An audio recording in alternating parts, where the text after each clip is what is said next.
Bom, eu queria ver algumas coisas das Escrituras hoje, principalmente mostrando o que é a igreja. É algo bastante simples, mas que eu vejo que é uma dificuldade para muitas pessoas que olham muito para a questão de placa e questão até mesmo do prédio em si.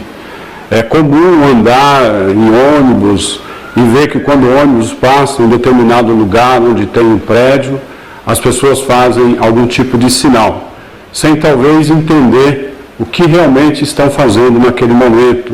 Talvez ou fazendo por tradição ou por ter aprendido dessa forma.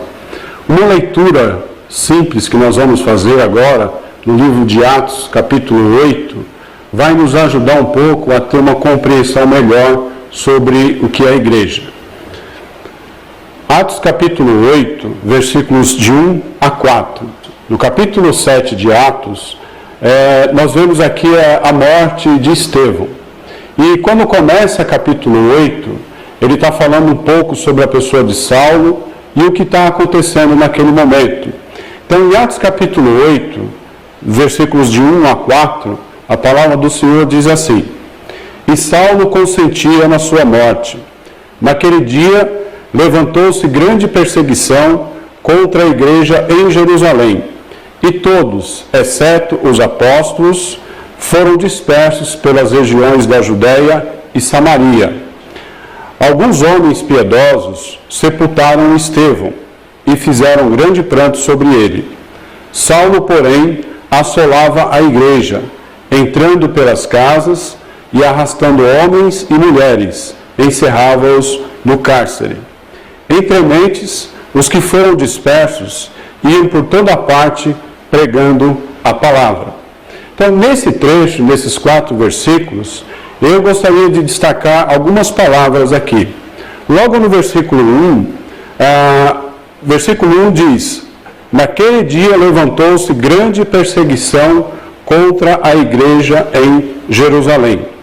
A palavra aqui, perseguição, e a igreja em Jerusalém, ela nos ajuda a ter um entendimento do que é a igreja. Por exemplo, logo no versículo 1, ele mostra em qual local a igreja está, em Jerusalém. Ele não fala o nome, não se autodenomina essa igreja que está nesse local, mas ele informa que a igreja estava em Jerusalém. E diz também que levantou-se grande perseguição. A palavra perseguição também vai nos ajudar. Vamos ver de novo esse trecho de Atos capítulo 1. Se a igreja aqui fosse um prédio, eu quero que vocês imaginem comigo. Vocês já tentaram perseguir um prédio? Se alguém fosse correndo em direção ao prédio, o que aconteceria? Provavelmente iria bater no prédio. Outra coisa, diz que levantou essa perseguição contra a igreja em Jerusalém, e todos, exceto os apóstolos, foram dispersos pelas regiões da Judéia e Samaria. A ideia da palavra dispersos, que eles se espalharam, saíram correndo. De novo aquela ideia do prédio em si. Se a igreja fosse o prédio, onde as pessoas hoje até reverenciam o tamanho do prédio, tente imaginar um prédio saindo correndo, sendo disperso pelas regiões da Judéia e Samaria. É impossível um prédio se deslocar de um lugar. Talvez você está rindo, em fazer essa observação, mas é uma observação importante, porque muitos hoje têm reverenciado prédio, placas de igreja, e o que nós vemos aqui no livro de Atos, que é o modelo para a igreja nos dias de hoje, é que tais referência a prédio ou até mesmo a placas, nós não vemos aqui nas Escrituras. Mas na sequência, versículo 2, diz que alguns homens piedosos sepultaram Estevão e fizeram grande pranto sobre ele. Versículo 3, Saulo, porém, assolava a igreja, entrando pelas casas e arrastando homens e mulheres, encerrava-os no cárcere. De novo, versículo 3. Assolava a igreja. Eles não estavam aqui, ou Saulo não estava aqui assolando a um prédio. Mas no versículo 3, diz que ele entrava pelas casas e arrastava homens e mulheres. Então, se o prédio fosse a igreja em si, como que seria possível colocar um prédio no cárcere? Evidentemente, a igreja não é um prédio. Ele diz aqui que Saulo entrava pelas casas e arrastava homens e mulheres. Então, a igreja é composta de homens e mulheres, pessoas, e não prédio. Versículo 4 diz que, entremente, os que foram dispersos iam por toda parte pregando a palavra. Agora, tente imaginar de novo. Prédio fala, é possível o prédio sair pregando a palavra de Deus? Evidentemente que não. Como eu disse no início, trecho simples. Na simplicidade das Escrituras, nós podemos compreender o que de fato é a igreja e como foi que Deus realmente organizou a igreja em si. E qual é o papel da igreja? A igreja é composta de homens e mulheres, pessoas. E as pessoas, à medida que vão caminhando, vão pregando a palavra do Senhor, anunciando a palavra do Senhor. Vamos agora em Atos capítulo 11, a partir do versículo 19, que é uma sequência aqui de Atos capítulo 8, quando eles saíram dispersos por causa da morte de Estevão, saíram anunciando a palavra do Senhor. Então vamos ler Atos capítulo 11, versículos 19 a 24. Diz assim: Então, os que foram dispersos por causa da tribulação que sobreveio a Estevão, se espalharam até a Fenícia, Chipre e Antioquia, não anunciando a ninguém a palavra, senão somente aos judeus. Alguns deles, porém, que eram de Chipre e de Cirene, e que foram até Antioquia, falavam também aos gregos, anunciando-lhes o evangelho do Senhor Jesus. A mão do Senhor estava com eles, e muitos crendo se converteram ao Senhor. A notícia a respeito deles chegou aos ouvidos da igreja que estava em Jerusalém, e enviaram Barnabé até Antioquia. Tendo ele chegado, e vendo a graça de Deus, alegrou-se e exortava a todos, a que com firmeza de coração permanecessem no Senhor. Porque era homem bom, cheio do Espírito Santo e de fé, e muita gente se uniu ao Senhor. Como nós podemos notar aqui, a partir do versículo 19, que aqueles que foram dispersos chegaram até Antioquia aqui da Síria. E eles continuaram anunciando a palavra do Senhor.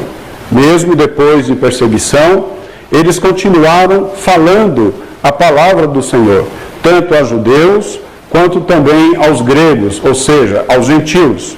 Versículo 20 diz que eles anunciavam o evangelho do Senhor Jesus. Versículo 21 diz que a mão do Senhor estava com eles, e muitos crendo se converteram ao Senhor. A mão do Senhor aqui representa que seria a comunhão, ou seja, Deus estava concordando com o que estava sendo feito. Eles estavam anunciando a palavra, versículo 19, anunciando o evangelho do Senhor, versículo 20, e por causa disso, a mão do Senhor estava com eles. Deus estava abençoando esse trabalho. E muitos crendo se converteram ao Senhor. Bom, a notícia chegou até Jerusalém, versículo 22. De novo aqui, versículo 22. Não diz o nome dessa igreja que se reunia em Jerusalém, mas existia uma igreja ali. A notícia chegou justamente do trabalho que estava sendo feito em Antioquia. E ali em Jerusalém, escolheram uma pessoa para enviar até Antioquia, Barnabé, também conhecido como filho de exortação. Versículo 23 diz que quando Barnabé chegou até Antioquia, ele viu a graça de Deus. Ele se alegrou, exortava ou aconselhava a todos a que com firmeza de coração permanecessem no Senhor. Eu quero destacar aqui a palavra graça, versículo 23. Barnabé viu a graça de Deus. É uma pergunta que eu quero fazer aqui. É possível ver a graça de Deus hoje? Muitos estão vendo a graça de Deus hoje em coisas materiais. Mas quando Barnabé veio e chegou até Antioquia, ele viu a graça de Deus. O que seria a graça de Deus? Muito simples de novo.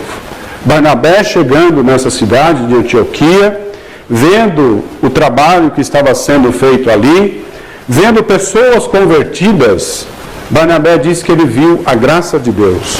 Ou seja, ele viu pessoas transformadas pelo Evangelho, transformadas pela palavra de Deus. Porque, versículo 19, diz que ele estava anunciando a palavra, anunciando o Evangelho, versículo 20, a mão do Senhor estava com ele, e eles se converteram ao Senhor. O Evangelho estava transformando a vida das pessoas. Versículo 24, diz que Barnabé chega em Antioquia, da Síria, e no versículo 24 destaca aqui algumas características da pessoa de Barnabé. Diz que ele era um homem bom, um homem cheio do Espírito Santo e de fé. E muita gente se uniu ao Senhor.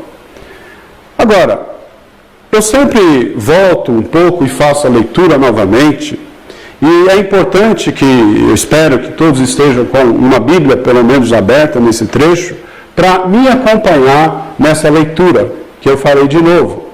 Versículo 19 diz que, então os que foram dispersos por causa da tribulação que sobreveio a Estevão, se espalharam até a Fenícia, Chipre e Antioquia, não anunciando a ninguém a palavra, senão somente aos judeus. Alguns deles, porém, que eram de Chipre e de Cirene, e que foram até Antioquia, falavam também aos gregos, anunciando-lhes a doutrina da igreja. Se vocês acompanharam comigo a leitura, no versículo 20, não diz que eles estavam anunciando a doutrina da igreja, mas eles estavam anunciando o Evangelho do Senhor Jesus Cristo. Esse mesmo Evangelho que Paulo cita em Romanos capítulo 1, versículo 16 e 17, que é o poder de Deus para a salvação, tanto de judeus como gregos. Paulo mostra que o Evangelho é o poder em si para salvar as pessoas. Versículo 21, a mão do Senhor estava com eles, e muitos crendo se converteram à igreja. Também não é, eu estou lendo errado, de propósito, porque o que diz nas Escrituras, a mão do Senhor estava com eles, e muitos crendo se converteram ao Senhor.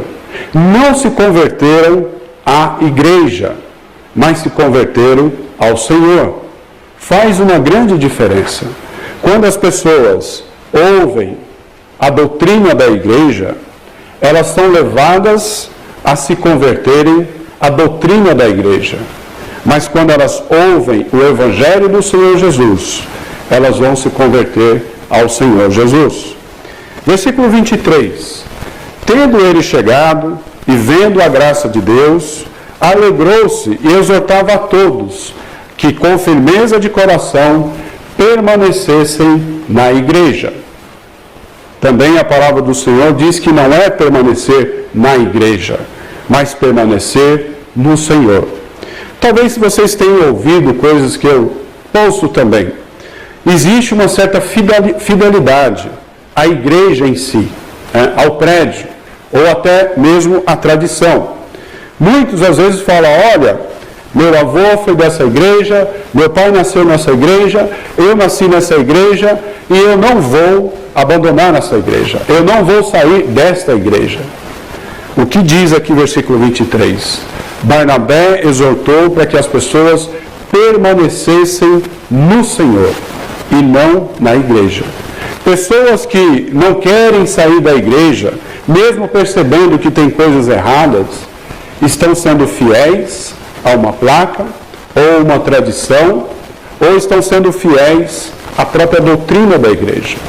Mas, se a pessoa ouvir o Evangelho do Senhor, se converter ao Senhor, ela vai ter o desejo de permanecer no Senhor e na sua doutrina. Versículo 24. Eu também quero ler versículo 24, como praticamente acontece nos dias de hoje. Veja bem a característica de Barnabé. Era um homem bom, cheio do Espírito Santo e de fé, e muita gente se uniu a Barnabé. Também não é isso que diz o texto. Mesmo Barnabé tendo essas características, Barnabé orientou, exortou, aconselhou, para que eles ficassem unisse ao Senhor. Agora, imagine se Barnabé chegasse nos dias de hoje, em muitos grupos, ou em muitas igrejas, como dizem por aí, eu acredito que muita gente iria se unir a Barnabé. Porque diz aqui que ele era um homem bom, cheio do Espírito Santo e fé. Eu escuto muito pessoas dizerem, olha, tal pessoa é um homem de Deus. Tal pessoa, quando fala alguma coisa, todos obedecem, sem analisar o que Cristo está dizendo. Qual é o problema com isso? Infelizmente, as pessoas hoje estão olhando mais para o homem do que para o Senhor. Elas estão vendo mais os líderes do que propriamente a palavra do Senhor. Na sequência, versículo 25 e 26, diz que, e partiu Barnabé para Tarso à procura de Saulo. Tendo-o encontrado, levou-o para Antioquia, e por todo o ano se reuniram naquela igreja, e ensinaram numerosa multidão. Em Antioquia foram os discípulos, pela primeira vez chamados cristãos. Eu quero de novo fazer mais um argumento nesse trecho. Eu tive contato com várias pessoas na empresa onde eu trabalhava, e era muito comum, quando nós nos reunimos, horário do almoço, ou em algum momento vago, e geralmente sentávamos ou conversávamos sobre a palavra do Senhor, e era bastante comum alguém dizer, olha, eu sou assembleiano, eu sou presbiteriano, eu sou adventista, eu sou espírita, ou eu sou católico. As pessoas estavam se identificando com aquilo que elas serviam. Mas estas pessoas aqui, de Atos capítulo 11, elas não eram batistas, não eram presbiterianos, não eram assembleianos, não eram católicos, não eram espíritas. O que elas eram? Versículo 26 diz que eles eram cristãos. Por quê? Porque eles tinham ouvido o Evangelho do Senhor, se converteram ao Senhor, se uniram ao Senhor. Cristãos, pequenos cristos, era o que eles eram chamados. E hoje, do que você gostaria de ser chamado?